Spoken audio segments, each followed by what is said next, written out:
So let's talk about hacking versus ethical hacking. Now, as I travel around, I'm that annoying guy in the airplane that, introduces himself and says things like, so where you go? What do you do for a living? And usually comes back around where they say, so what do you do for a living, Dale? And I tell them I'm an instructor, I'm a trainer, and I train different types of technologies. And when we get around to the ethical hacking, they kind of look at me like, really? Ethical hacking? That sounds like an oxymoron.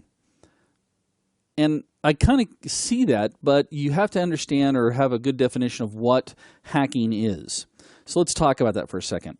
Hacking, as defined, is basically taking an object. It could be a computer, it can be an operating system, it can be hardware, it can be a person. We call that social engineering, which we'll talk about in another module. But we take those objects and we are able to make them do something that they weren't necessarily designed to do.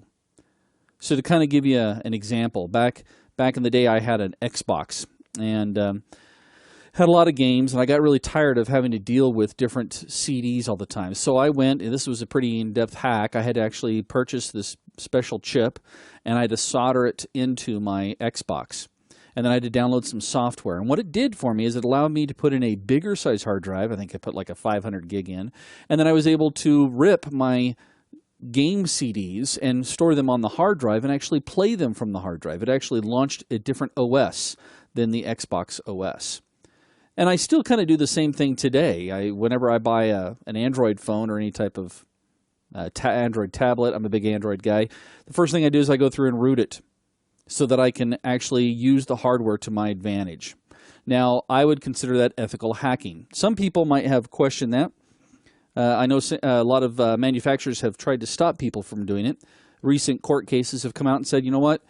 Basically, the consumer has purchased the product. They can do whatever they want with it. I can tear apart an Xbox if I want to tear it apart. I can smash it into pieces if I want to. So I should be able to make modifications if I want to. And until someone starts giving me a free phone or a free Xbox, I'm going to continue to do those things.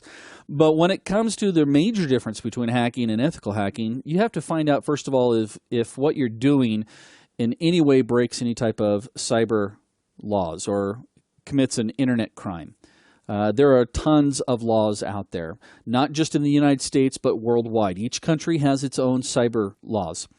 The concept here, or the thing you got to be tricky about, or that's tricky about this concept, is that many times when you do a hack or when a hacker attacks you, he's actually in violation of 2 counts of that law. And the reason behind that is because, first of all, you can use a computer in the commencement of a crime, and then if you're attacking a computer, that target, getting into the information or getting into that machine without permission is also a separate crime. So there's a double whammy there for the user if they get caught.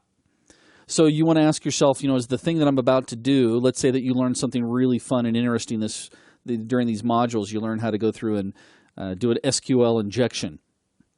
Well, if you try to do that SQL injection against somebody's network that you don't have permission to, you're going to be in trouble. So that would be hacking. Ethical hacking, I'm going to use these same skill sets and try to do an SQL injection attack against my SQL server and see if that works or doesn't work. Or maybe I hire somebody to come in to do a pen test or a penetration test, which is just going through and pretending like they're a hacker trying to get in. I've given them permission, therefore I'm ethical at that point. We also have to be concerned about intellectual property. If your goal is to take intellectual property or modify intellectual property, again, you're going to be in trouble. This is the big thing that we're trying to protect nowadays. And so a lot of ethical hackers are going to go through and see what information is exposed. And believe it or not, information gets exposed. I don't care what you have out there deployed, something can be exposed. So if you were to take a look at ethical hacking, it's basically the process of going through and testing and checking a network infrastructure for any type of possible loopholes or vulnerabilities. And we'll talk about vulnerabilities here in just a second.